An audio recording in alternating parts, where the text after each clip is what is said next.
Good morning, everyone. This is Emily, and welcome to your daily 10 minutes of Cafe English. It is Sunday, May 24th. And I am Lisa. Happy Sunday, you all. Emily, I literally just rolled out of bed. Same energy. I am still holding my coffee with both hands. That is the most Sunday morning image. 2 hands on the mug, no rush. 2 hands on the mug, no rush. That is officially the rule today. I did do one thing before sitting down, though. A really long stretch, like fingertips to the ceiling. Oh, that is a good Sunday move. Reaching for the sky before anyone asks anything of you. Exactly, just stretching out into the morning. Funny enough, that word fits today's set perfectly. Wait, are you about to give me a keyword? I am. Today's keyword is stretch. Stretch. Ooh, I love that. It works for so many things. Right? A body can stretch, a company can stretch, even a career can stretch. 3 different kinds of stretch. Okay, I'm ready. Topic 1. OpenAI is quietly getting ready for the biggest tech IPO ever. Quietly. That word is doing a lot already. Topic 2. Airbnb is no longer just rooms, they're stretching into your whole trip. Oh, into the whole trip. That sounds like a big move. And topic 3. John Travolta received an honorary award at Cannes, and his reaction made me tear up a little. Oh, you cannot say that and not tell me yet. Tease. I will hold it for topic 3, I promise. Okay, I'll be patient. Sunday patience. If you're new here, we're 10-minute daily cafe chat. 3 real stories every morning. No textbook, no rush. Just the English you'd use over coffee. Hit subscribe so tomorrow's chat is ready when you wake up. Thank you for spending the slow morning with us. Let's start with a number that's genuinely hard to picture. Stretch my brain a little. I'm warmed up. Okay, topic 1. OpenAI is reportedly getting ready to file paperwork to go public this week. Very quietly. Wait, OpenAI, like the ChatGPT company? That one. According to reporting from the Wall Street Journal and another major newspaper, they're aiming to file as soon as Friday. As soon as Friday, so it might already be happening. Pretty much. And the part that broke my brain is the target valuation. Hit me with the number. $1 trillion. 1 trillion. That is a number I need a second to take in. Take your time. That is roughly the size of a small country's economy. Honestly, my brain just shows a long row of zeros. That is the stretch I was talking about in the opening, a number that pulls your imagination out of shape. Yeah, that's the right word, stretched. And here's the word confidential means in this story. They're filing the paperwork privately at first. Privately, so the public doesn't see the details yet. Right. It's a normal option in the U.S. You prepare with regulators behind the scenes and only later go public with the numbers. Oh, like rehearsing before the real performance? Exactly that image. And the lead banks are Goldman Sachs and Morgan Stanley. That combo sounds very serious. It's the classic team for huge tech listings, almost a signal of how big this one is. So the banks alone tell you the scale. They do. And here's the part that surprised me. The company is still losing a lot of money. Wait, losing money? How much? Around $14 billion in projected losses for this year. 14 billion? And they're still going public? They are. The annual revenue is around 20 to 25 billion, growing fast. So investors are paying for the growth, not the profit. Buying the future, not the present. That's exactly how tech listings work. You pay today for the curve you believe in tomorrow. And the target listing date is when? September is the rumored target, although their CFO has said later this year or even next year is more realistic. So even inside the company, the timing is stretching out. Beautifully said. Everything about this story stretches. The valuation, the timeline, the imagination. $1 trillion stretch. That's gonna live in my head all day. Topic 2. This week, Airbnb announced a pretty big update, and it changes what the app actually is. Oh, I use Airbnb all the time. What did they change? Airbnb's chief, Brian Chesky, called it the 2026 summer release, and the headline is, "It is no longer just rooms." Wait, not just rooms, so what else?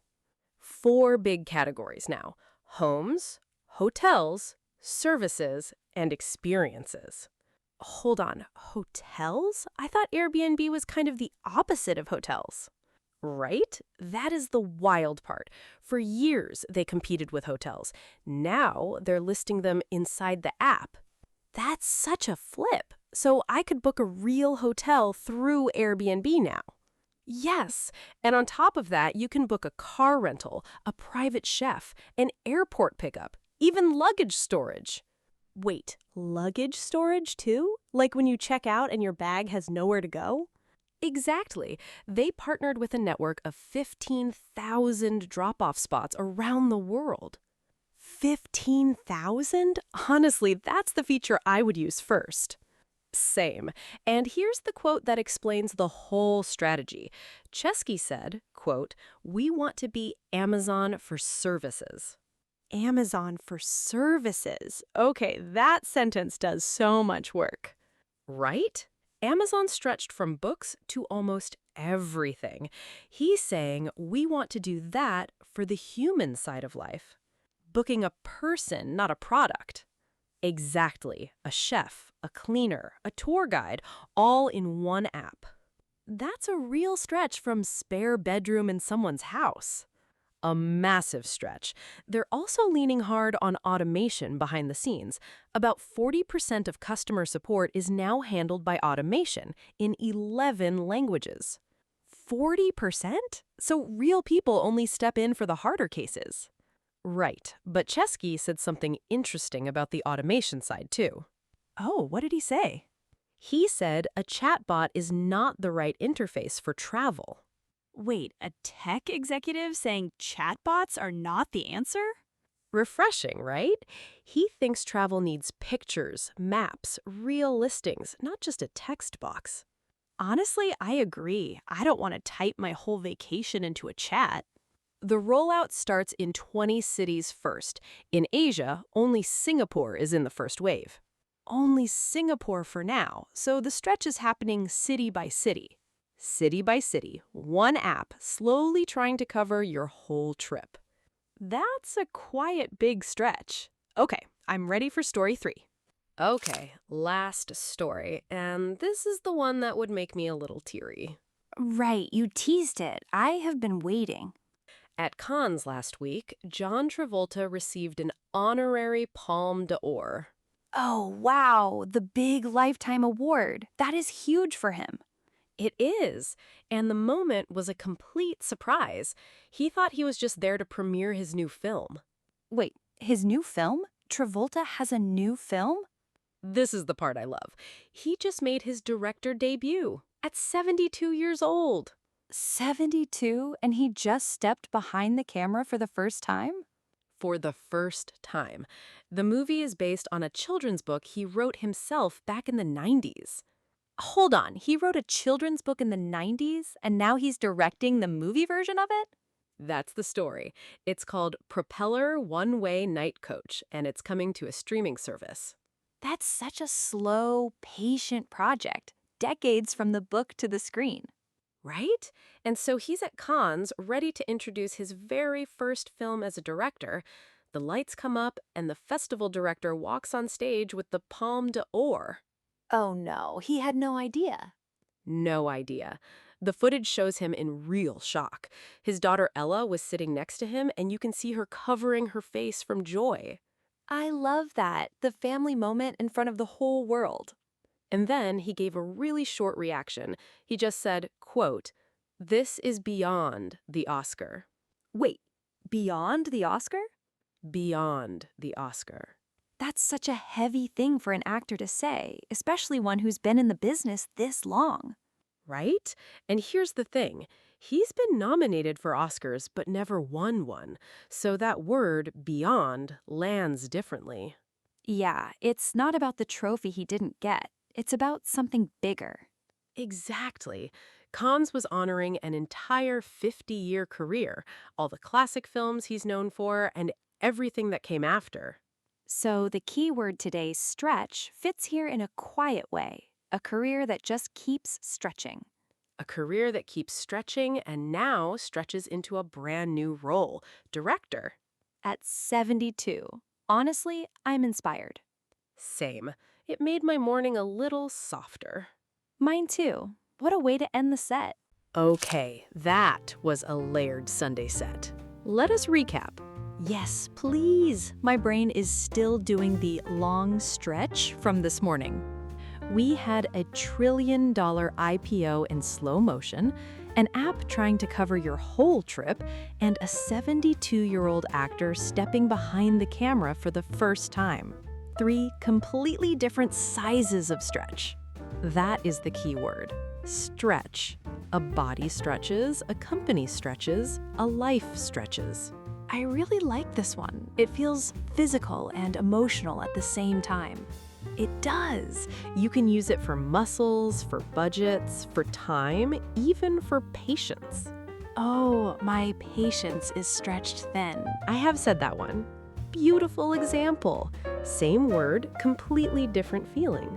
So, the AI company stretched its valuation, the travel app stretched its categories, and the actor stretched his career in a new direction.